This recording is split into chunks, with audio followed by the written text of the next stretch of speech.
The main economic and financial news for today: VinFast skyrocketed by 255%. U.S. stock futures edged higher, hinting at a recovery from the previous session's decline as investors wait for results from major retailer Target. Private equity firm TPG has reportedly approached EY to buy a stake in the financial group's consulting arm, and VinFast's blacklisting has propelled the Vietnamese electric car startup above U.S. auto giants Ford and General Motors in value. First, futures are rising after Wall Street's decline. U.S. stock futures edged higher on Wednesday, having stabilized after Wall Street's decline in the previous session. Investors are digesting stronger-than-expected retail sales data and await the release of Target's retail chain report. As of 5:21 a.m. Eastern Time, 9:21 GMT, the S&P 500 contract was up 9 points, or 0.19%. The Dow futures were up 63 points, or 0.18%, and the Nasdaq 100 futures added 36 points, or 0.24%. All three major indices closed lower on Tuesday after new data showed U.S. retail purchases rose 0.7% M/M in July from 0.3% in June and beat the 0.4% forecast. Some traders took the data as a sign that Federal Reserve officials may keep borrowing costs higher to keep recently cooled inflation on its way down. A Fitch analyst also told CNBC that the agency could soon announce a downgrade of several U.S. banks, including J.P. Morgan Chase. Shares in the financial sector fell on the news, while the KBW Bank Index fell 2.8%. Second, Target will present a report, the focus of the sale. A solid retail sales report could come in handy for major U.S. retailers, many of which have been trying to lure inflation-hit shoppers into their stores for much of 2023. One such company, Target, is expected to post its latest results on Wednesday, posting its first quarterly revenue decline in 6 years. Like its peers Walmart and Giant Home Depot, the Minneapolis-based company has seen consumers forego spending on essentials like clothing and patio furniture due to recent price increases. Target shares have lost more than a sixth of their value this year. Target, which relies heavily on spending on items such as daily necessities, has warned that its profits will be lower between April and June. To make matters worse, the controversy surrounding the Target Pride collection is also hurting sales. However, there may be relief on the horizon. Consumers continue to spend money on services such as travel and food, the latest sign that the Fed may be able to achieve a so-called soft landing to contain inflation without causing a slump in the economy as a whole.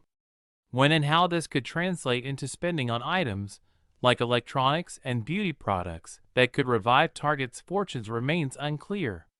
Third, TPG is considering acquiring a stake in EY Consulting.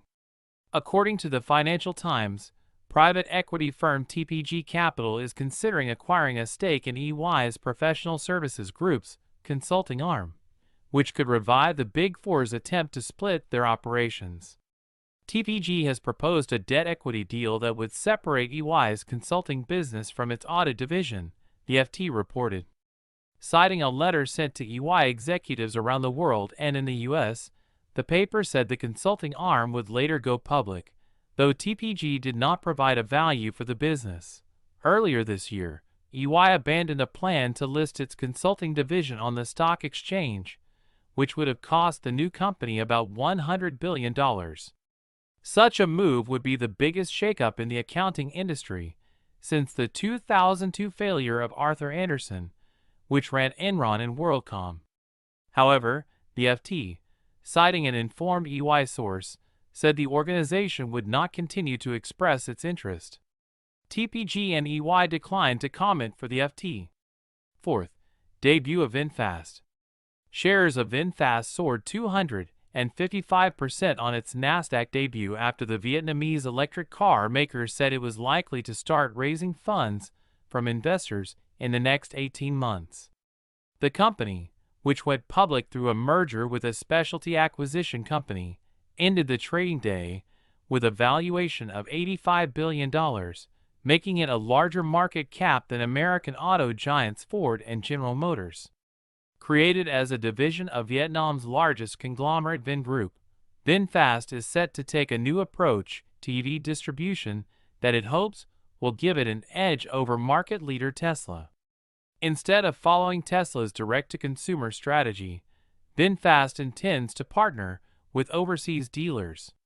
The company's chief financial officer, David Mansfield, told Reuters that a number of strategic and institutional investors have already lined up, despite the fact that the group has yet to turn a profit. VinFast is trying to become a new player in the electric vehicle market at a particularly dangerous time for the industry. Tesla and its competitors in China are cutting prices in an attempt to stimulate demand and gain market share, boosting revenue but jeopardizing profitability. VinFast's VF8 is currently more expensive than Tesla's Model Y, at least in California, and the company has yet to bring its VF9 to the U.S. market. Fifth, oil prices fluctuate amid fears over China and destocking in the U.S. Oil prices fluctuated on Wednesday as traders weigh fears of a slowdown in China's economy amid a larger-than-expected drawdown in U.S. inventories. A series of recent economic data from China, including retail sales and industrial production, fell short of economists' forecasts, pointing to continued sluggishness in the post-pandemic recovery of the world's largest oil importer. On Tuesday, China's central bank cut interest rates in an attempt to help revive the economy, although analysts question the effectiveness of the move.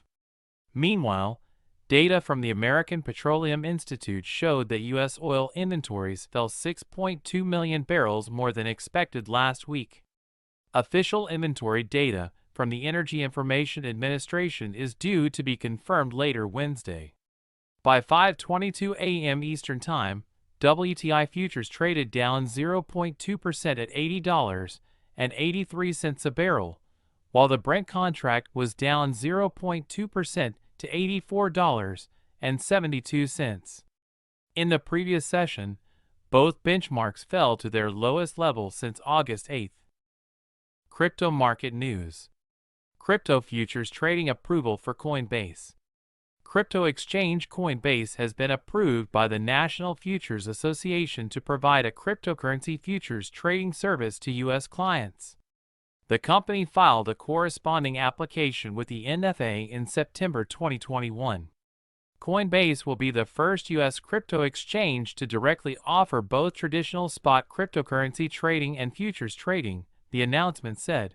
Washington has created a lobbying group, the Digital Energy Council, which will work with regulators and legislators to advance the interests of cryptocurrency miners, CoinDesk reports.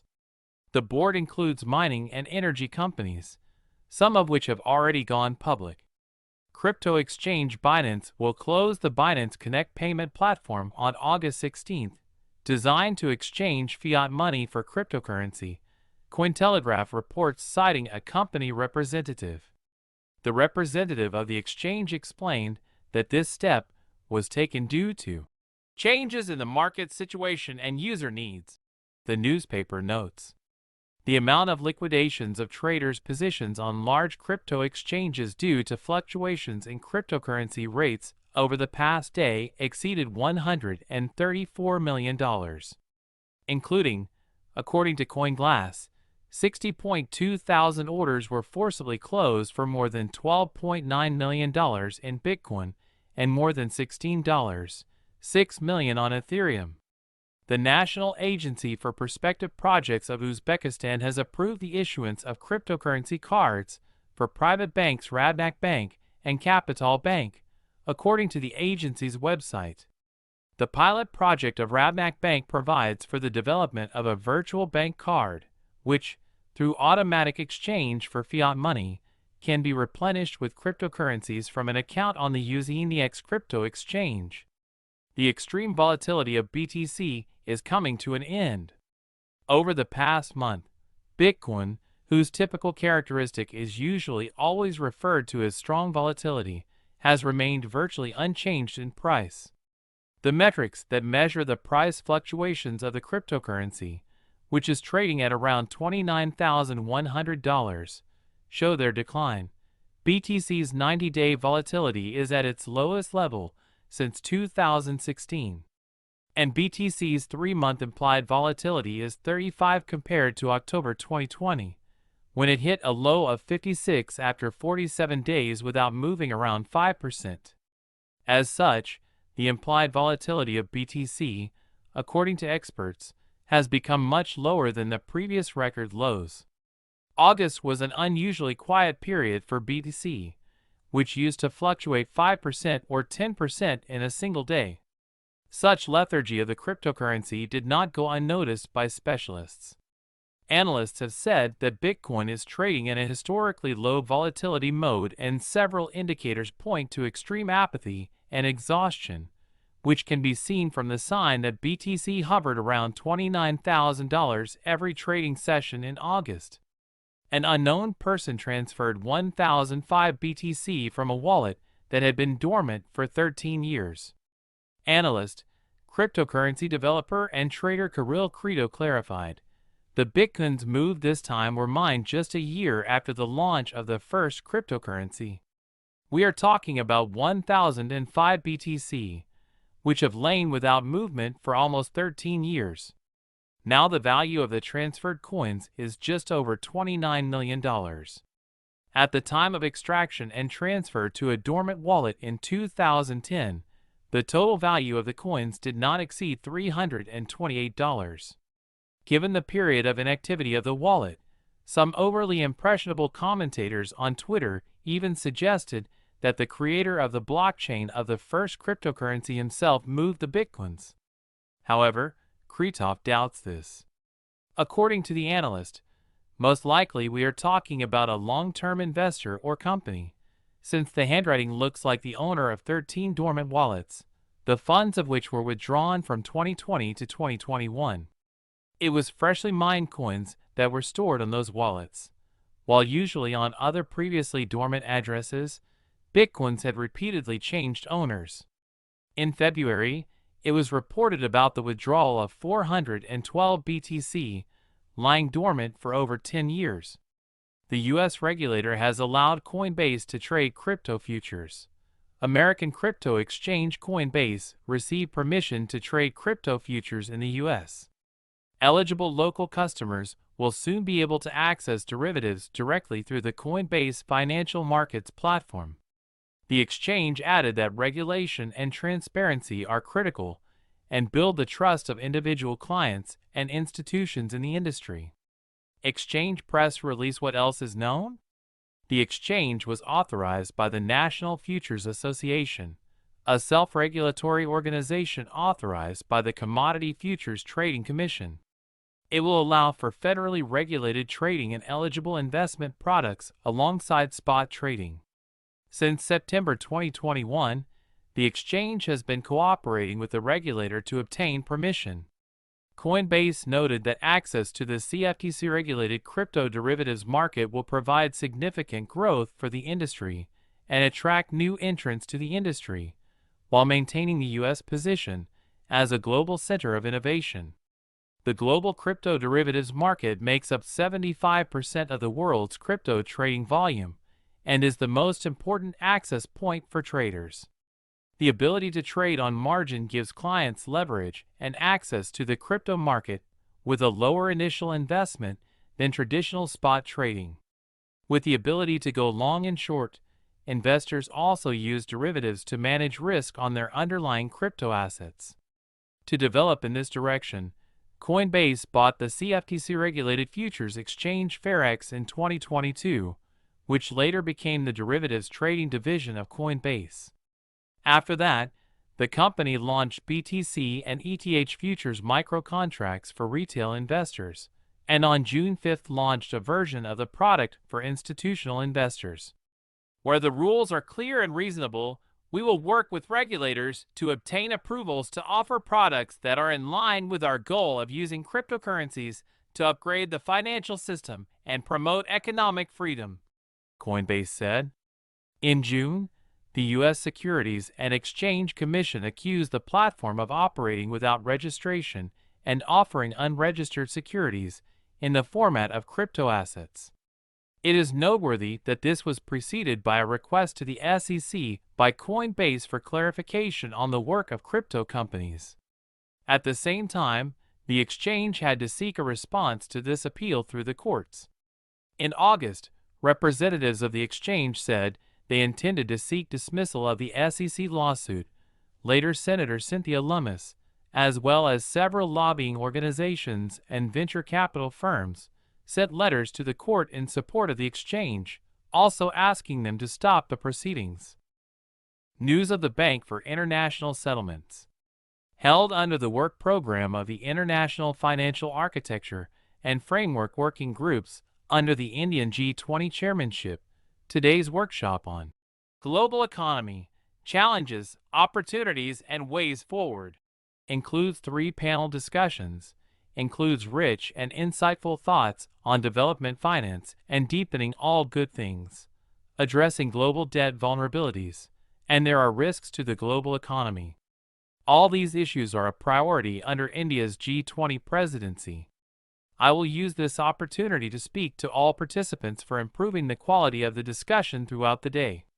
Today, prevalent organs around the world are manifesting a wide range and wide spectrum of post-pandemic recovery disruptions with heightened sensitivities, financial market vulnerabilities, stockpiling, and geopolitical urgency. This G20 Indian presidency aims at global cooperation to meet such important challenges. This is embodied in the theme of Vasudhaiva Kutumbakam's presidency. One land, one family, one future. This topic is extremely dangerous for the general prosperity of all. Global public goods play an important role in the social development of peoples and peoples, regardless of borders and peoples. Their funding has become a critical issue following the COVID-19 pandemic, highly volatile geopolitical environments, climate change, disruptions in international probability chains, and tectonic shifts in financial market and global liquidity conditions. The possibility of cumulative consumption of such resources, the global financial aggregate, is becoming increasingly important in the mineral hierarchy. India's experience has shown how digital public infrastructure can be used to access financial services and income by reducing costs. Our continued involvement with the Indian Stack and the single payments interface, especially during and after the pandemic, has fueled our commitment that digital public infrastructure like UPI can be an advantageous part of a wide range of benefits if expanded to border communities. While UPI was a public sector initiative, it is not necessary that public goods be included and funded by the public sector alone. The private sector needs a stake in the GPG, not only because they have proven to be a natural ecosystem for businesses to thrive, but also because it would be a commercial intrusion. In this regard, it makes sense to create investment constructs that private investors bring in to finance PIP. In the investment cascade, it is noteworthy that investment needs are very important. The trigger cover can come from public investment. This has helped to capitalize on and expand market access. Subsequent funding needs can be met by the individual sector. This is where the magnitude of the value stream comes into play. Therefore, the income must be significant. In this pursuit of multilateral development of banks, private sector investment could be stimulated using risk sharing. Recent charges on a global scale to the insufficiency of large public goods and the erosion of economic growth. An illustrative reason is the lack of unhindered access to vaccines against COVID-19. Similarly, the lack of need for financial support and cooperation with creditors may be explained, albeit in part, by growing debt stress in some countries. The high and unacceptable level of protection severely limits the ability of many countries to review. Although G20 initiatives such as the Common Defense Framework and debt service suspension initiatives have been widely discussed, their progress needs to be exceeded. I would like to make 3 specific proposals. First, It is important that countries' debt sustainability analyses are realistic in terms of growth, and that budget projections are fully based on accurate and comprehensive debt data. A global debt data exchange platform can help in this regard. Creating such a platform can be a very difficult task and may take several years. Therefore, during the interregnum, we can explore the possibility of building suitable intermediaries to manage debt flows. Such indicators can be derived from capital flow data and local banking statistics from sources such as the Institute of International Finance and the Bank for International Settlements. Second, a multilateral debt relief program that provides targeted assistance to low-income, heavily indebted countries should be considered as a matter of priority. This initiative could be designed with a clear focus on the use of debt relief for sustainable development projects and poverty reduction efforts. To this end, instruments such as Debt for Development Swaps 1 and Green Debt Relief Programs 2 could be used. Third, the critical role of the International Monetary Fund and the World Bank in addressing global debt vulnerabilities cannot be overestimated. These institutions are at the center of the international monetary and financial system. Therefore, they have a responsibility to do more for countries in debt distress. IMF precautionary programs such as the Precautionary Credit Line are currently available to countries with sound macroeconomic performance. However, countries with strong macroeconomic performance have little reason to take precautionary measures. In addition, standby agreements, SBS, are proposed for countries with a balance of payments crisis, but SBS have performance benchmarks and an associated stigma. This is an important question, as recent experience shows how the perceived stigma and/or lack of access to IMF programs can lead countries to seek support from other creditors than the IMF, with implications for debt sustainability. It might be useful if programs could be designed with lesser conditions for countries with unreliable but fairly robust macroeconomic performance, as long as they are not subject to balance of payments stresses. The key point I'm trying to make is that corrective action, including funding, must be taken in a timely manner, without stigmatization, and with more open access. For this purpose, a larger and stronger IMF that can manage country risk levels is critical. Since IMF support is linked to the size of countries' quotas, the 16th General Review of Quotas and related requirements, including governance reform, needs to be completed expeditiously. In addition to enhancing the legitimacy of the IMF in its oversight of the international monetary and financial system, this will enhance the effectiveness of the IMF's policy advice. We must not let the debt burden stifle the potential for global growth. In this regard, a discussion forum on the key risks to global growth, namely inflation, financial stability, and climate change, becomes relevant. Even as the outlook for the global economy is clouded by downside risks, long-term structural challenges, such as climate change, need to be addressed by providing adequate and affordable financing for the transition to green technologies. We must, however, be mindful of the potential implications of a transition to a green economy for financial stability. Transition efforts must take into account both the physical and transitional risks of climate change. A smooth and orderly transition to a green economy is needed to avoid disruption to economic activity and loss of growth potential. While the investment needs for a smooth transition to a green economy are large, actual financial flows for green projects are highly skewed and largely concentrated in advanced economies. There is an urgent need to increase the flow of green capital to EMDs. As the IMF noted in a recent Global Financial Stability Report, green capital inflows to EMDs are limited by an insufficient supply of green-rated investment projects.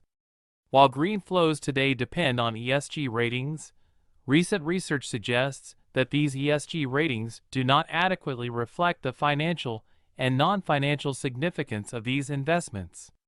Therefore, it is necessary to ensure that green ratings reflect the actual environmental impact of projects in order to avoid greenwashing. A critical aspect of these efforts is securing private funding for climate change efforts through globally comparable and transparent disclosure standards and a taxonomy of green activities.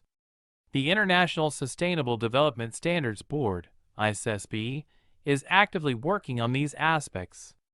While efforts are being made to improve and deepen green finance, it is equally important to strengthen the regulatory framework that will allow for the implementation of climate taxonomy in all jurisdictions, prevent flushing, and encourage sufficient green capital inflow into EMD. An integrated, collaborative approach involving governments, private sector organizations, financial institutions, civil society organizations, and the general public is essential to ensure a successful transition to a sustainable future. Let me conclude by saying that structural challenges such as financing global public goods, managing global debt vulnerabilities, and addressing climate change are complex challenges that no country can tackle alone. Reaffirming the commitment to multilateralism is an urgent need, and this is exactly what the Indian G20 presidency is trying to promote. It is also important to take note of the transformational people-centric changes taking place in member countries, such as UPI and financial inclusion initiatives in India. Wider adoption of such models would make the world a better place for everyone.